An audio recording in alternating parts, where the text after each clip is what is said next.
अपनी बात कहना चाहते हैं। जिनके हौसले सच्चे होते हैं वो कैद में रहकर भी मुकद्दर लिखते हैं। जिनके हौसले सच्चे होते हैं वो कैद में रहकर भी मुकद्दर लिखते हैं। तूफानों से कह दो औकात में रहे, हम परिंदे नहीं जो घरों में कैद हो जाए। दोस्तों, आपने शेर सुना। नसीम सोलंकी वाकई में सपा पार्टी का बड़ा ही अच्छा काम कर रही हैं।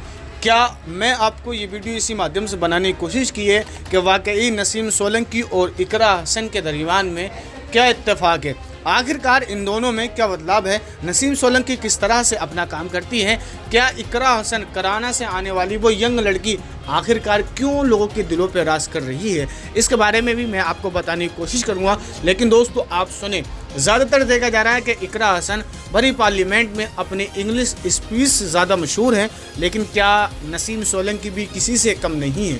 लेकिन आपने देखा जा रहा है कि जिस तरह से नसीम सोलंकी ने इस सदन में अपनी स्पीच रखी और तमाम अपने इलाके की समस्याओं को लेकर नसीम सोलंकी ज़्यादा ही भावुक हो चुकी हैं और तमाम समस्याओं को लेकर सदन में जो है बोल रही हैं कि हमारी समस्याओं को हल किया जाए। लेकिन दोस्तों, देखा जा रहा है कि जिस तरह से नसीम सोलंकी ने तमाम इलाकों की समस्याओं को लेकर एक पर्चा लेकर और दनादन नसीम सोलंकी बोलने पर बिल्कुल आमादा हैं।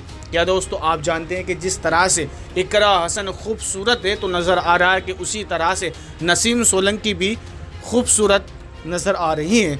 तो आप तस्वीर में देख सकते हैं कि किस तरह से नसीम सोलंकी काम कर रही हैं। मैंने आपको बताया कि इकरा हसन और नसीम सोलंकी दोनों ही एक ही पार्टी से टिकट मिला और उम्मीदवार बने और इनको अब की ही बार जीत हासिल हो गई, क्योंकि आप जानते हैं कि इनका अच्छा बर्ताव और लोगों के साथ अच्छा सहयोग होने के बावजूद इन्होंने अच्छे वोटों से जीत हासिल की थी। चाहे वो इकरा हसन हो या नसीम सोलंकी हो, दोनों ही अपने इलाकों में अच्छा अपने क्षेत्र की कुछ समस्याएं आपके सम्मुख रखना चाहती हूँ। जैसे जीआईसी स्कूल ग्राउंड में खेल की सुविधाएं विकसित कराई जाए, समाजवादी सरकार में निर्मित अटल बिहारी सभागार को पूर्ण किया जाए, दर्शनपुरा पार्क की बाउंड्री एवं सुंदरीकरण कराया जाए, सीसामऊ बराज शाला का पूर्ण निर्माण कराया जाए, कंघी माहौल क्षेत्र जो गंभीर सीवर समस्या से जूझ रहा है तत्काल नई सीवर लाइन डलवा कर समस्या मुक्त कराई जाए। और वो वाकई में बहुत दिक्कत है वहाँ पे लोगों को।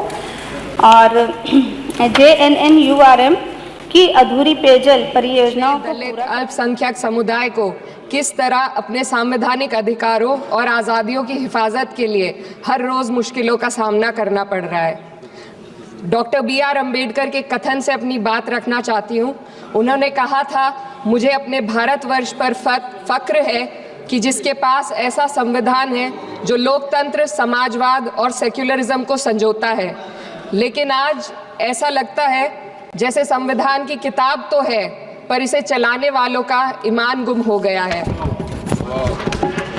आज हिंदुस्तान में हर वर्ग को किसी न किसी चुनौती का सामना करना पड़ रहा है, मगर अल्पसंख्यक खासतौर पर मुसलमानों पर जो कहर टूटा है वो किसी से छुपा नहीं है।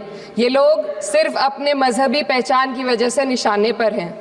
संविधान का अनुच्छेद 15 कहता है कि किसी भी नागरिक के साथ धर्म, जाति या किसी और वजह से भेदभाव नहीं होना चाहिए, लेकिन हकीकत इसके उलट है।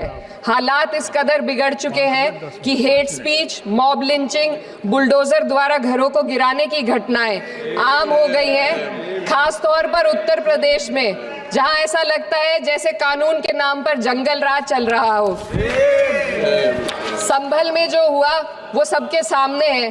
पुलिस के लेकिन दोस्तों, चाहे वो नसीम सोलंकी हो या इकरा हसन कराना से आने वाली हो, लेकिन दोनों में सिर्फ इतना अंतर है, नसीम सोलंकी अपने हिसाब से अच्छा काम कर रही है, लेकिन देखा यह जा रहा है जिस तरह से इकरा हसन लोगों के दरमियान भावुक बन रही हैं और लोगों के लिए तमाम समस्याओं का हल जो है